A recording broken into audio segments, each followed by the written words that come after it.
जय गुरु समस्त को शेष थर पे स्वागत करुच्ची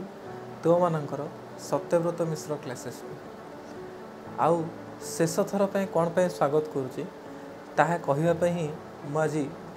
समस्त सामना को आसी अनेक दिन पर मु वीडियो रिकॉर्डिंग करुच्ची आउ यूट्यूब रे अपलोड करने जाऊँ। सेप्टेम्बर मास 2021 मसीह सत्यव्रत मिश्र क्लासेस आरंभ होता से समय मुझे भाभी नी जे एमती आगु को पढ़ेबी इकोनॉमिक्स ही पढ़ेबी बा किसी करी यहीटा को नहीं प्रोफेशन करी ये सब जिन किसी भाभी नी बास इकोनॉमिक्सटा बहुत भल लगे पढ़ाई तो जेन्युइनली गोटे छोटिया बोर्ड रे मोर फास्ट वीडियो देखिए गोटे छोटिया बोर्ड टे मु इकोनॉमिक्स पढ़े आरंभ कली बहुत थंगुली बही देखी पढ़ाऊली यही भाव में किसी दिन पढ़ी मझे ब्रेक नेली पुणी पढ़ी पुणी ब्रेक नेली धीरे धीरे सब पिला मानू यहाँ भल लगे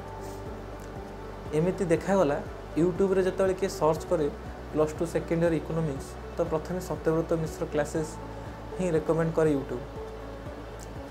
तेणु तापर मोर तो एमती भी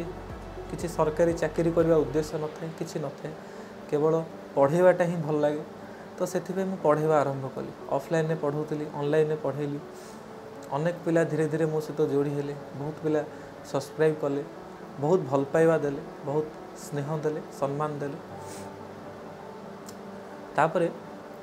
से जो सेते बेले मु जो 2021 मसीह आरंभ करथिली जेतले यूट्यूब रे गोटे ना देवा पे पड़े चैनल नाटा देवा पे पड़े सेते बेले किछि मनरे मोर नथिला कौन गोटे दे देबी यही जिनस चिंता करी मो निज ना सत्यव्रत मिश्र क्लासेस बोली नामकरण करते किंतु आम परिवार आम मैंने समस्ते श्री श्री ठाकुर दीक्षित मो परिवार मो बंधु बांधव प्राय अनेक समस्ते श्री श्री ठाकुर श्री ठाकुर अनुकूल चंद्र सदीक्षा ग्रहण करूँ आउ जीवन में प्रतिटी कर्म तांकु नहीं चलिया चेष्टा कर गुरु ग्रहण करते गोटे भल आमर बेनिफिट्स रही है जे ये जो नामकरण जिनसटा आउ एटा पुरातन कालू चली आसी जिते बड़े कहार गोटे छुआटे हुए बा किसी हुए तार नामकरण संस्कारटा केवल आचार्य बा गुरुंकर ही थाए आउ जिते बड़े आम परिवार किए जन्म नियंती सेते बड़े भी से जिनसटा ही हुए जे जी आमर सत्संगर आचार्य था सी ही नामकरण करते यहाँ जुग जुगर चली आसी अनेक घरे एवं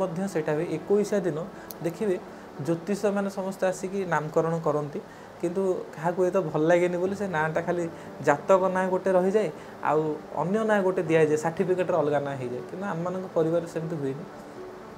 साधारणतः आचार्य देव जोटा नामकरण करें से नाटा ही सारा जीवन रही है मो नाम से जो सत्यव्रत मिश्र मो ना श्री श्री ठाकुर नाती माने से पूर्वतन आचार्य श्री श्री दादा मो नामकरण करते सत्यव्रत बोली तेणु मुझे यूट्यूब चैनल कली तो एमती जेन्युइनली गोटे ना दे मो निज ना भाविली मो नाम भी तो आचार्य देव देते सत्यव्रत मिश्र तो से ही नामकरण करदे किंतु मते विश्वास करेंगे माने निजर ना बढ़ेवा बा निजर किसी सुख्याति करवा ये सब जिनस आदौ लालसा नाला खाली गोटे ना दे सेमती मुझे भाभी नी जे 10,000 दिन मोर सब्सक्राइबर हे मुझे कि भावुँ मनरे माने आशा अच्छी लक्ष लक्ष सब्सक्राइबर दिन ना दिन निश्चिंत हे कि ये सब जिन भावी नी 1000 सब्सक्राइबर है दिन मन बहुत खुशी होता तो मनरे गोटे कष्ट थाए जे नामकरणटा आचार्य देव पाखे करहलानी आदि यहीटा को सारा जीवन ये चैनल टाक स्टडी सेंटर टाक आगू को बढ़ेबार अच्छी ताले मो ना रे किसी हेनी जहाँ श्री श्री आचार्य देव पाखे मुझे नवेदन करी कोचिंग सेंटर कथा मुझे पिला पढ़ाऊँ सत्यव्रत मिश्र क्लासेस रे ता विषय नवेदन करी आउ श्री श्री आचार्य देव पाखे गोटे नूतन नामकरण बा जो पुराणा नाटा मोर थिला सत्यव्रत मिश्र क्लासेस ताको परिवर्तन कर आशीर्वाद रे गोटे नामकरण नवेदन करथिले परम पूज्यपा श्री श्री आचार्य देव गोटे सुंदर नामकरण कर जो ना रे आज यूट्यूब चैनल बा मोर ये जो स्टडी सेंटर रहा क्लास रहा सेटा ही परिचित हेब जहाँ पूर्वर सब वीडियो गुड़िक रही तो परिवर्तन करहबनी से मुझे जय गुरु समस्त को स्वागत करुच्ची सत्यव्रत मिश्र क्लासेस को बा लोगो रही सत्यव्रत मिश्र क्लासेस से सब जिनसटा तो परिवर्तन हो पारनि कि बर्तमान ठूँ जहाँ भी आगु को वीडियो आसो जहाँ भी आपको क्लास हम सबू से नूतन ना बा नूतन यूट्यूब चैनल जो रो नाटा यूट्यूब चैनल तो से गोटे ही रहा कि नाटा बदल जा तेणु एवं आम मैंने समस्ते से सुंदर नाटी शुणा जो नाटारे बहुत किसी अर्थ रही परम पूज्य श्री आचार्यों आशीर्वाद से नाटा तेणु प्रथमे से नामटा शुणिनवा।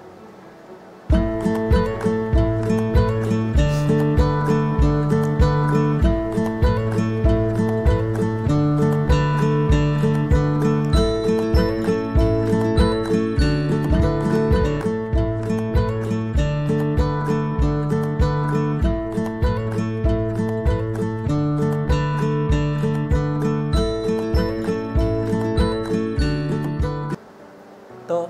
जमती आपण मैंने समस्त देखिले यही स्टडी सेंटर नाटी आज बोध दीपा स्टडी सेंटर रहा ओडिया आम ताकू बोध दीपा स्टडी सेंटर बोली कहीपर ए बहुत सारा जिनस रही आपण मैंने यार लोगोटी देखिए ये लोगोरे रही माने गोटे समुद्र रही सूर्य रही बही रही दीप रही आ तार नाटे लिखाई बोध दीपा स्टडी सेंटर आज ये जो यूट्यूब चैनल बा ये जो स्टडी सेंटर आपण मैंने शुणिले बोध दीपा स्टडी सेंटर ये बोध दीपा स्टडी सेंटर गोटे उद्देश्य ही रही बोध शब्दर अर्थ है ज्ञान बा नॉलेज बा आम कहे ना जे यहाँ मुझे बोधगम्य करुच्ची माने मुझे मो ज्ञान भितर को आनीपारुची तेणु बोध शब्दर अर्थ मैंने जान ज्ञान बा नॉलेज आउ दीपा दीपरू आसी दीपा तो दीपा जमती समस्त को आलोकित करुए तेणु आम मैंने चेष्टा करवा यही स्टडी सेंटर द्वारा यही शिक्षा केन्द्र द्वारा समाज रे दुनिया रे ज्ञानर आलोक आहरी आहरी जल पार आहरी आहरी विकसित कर समस्त को तेणु आ विशेष किसी कहबेनि आपण मैंने समस्ते भल पाइबा एमती मो पर थाउ जो पिला माने मो वीडियो देखुच से माने समस्त बापा माँ आशीर्वाद गुरुजन मान आशीर्वाद मो पर रही था आपण मैंने आशीर्वाद करंतु मो जीवन रे मुझे बहुत पिला पाठ पढ़ी पारे समस्त को काम लगे आउ कौन आपण मन कहबी तेणु या परे आउ गोटे वीडियो मध्य आपण पाखु आसीबो जे ये जो नूतन नामकरण है से उद्देश्य गोटे यही जो आमर एजुकेशनल ईयर आरंभ हम एप्रिल मसरू 2026 जो मैंने सब परीक्षा देवे बोर्ड एग्जाम देवे से गोटे खुशी खबर मुझे आसबि से नेक्स्ट वीडियो आपण मान सहित शेयर करेंगे तेणु से पर्यंत रही आपण मैंने समस्त आशीर्वाद करूँ भल पाइबा दिंतु वीडियोटी जदि भल लगी समस्त सहित शेयर निश्चिंत करेंगे आउ बहुत बहुत धन्यवाद वीडियोटी शेष पर देखते जय गुरु।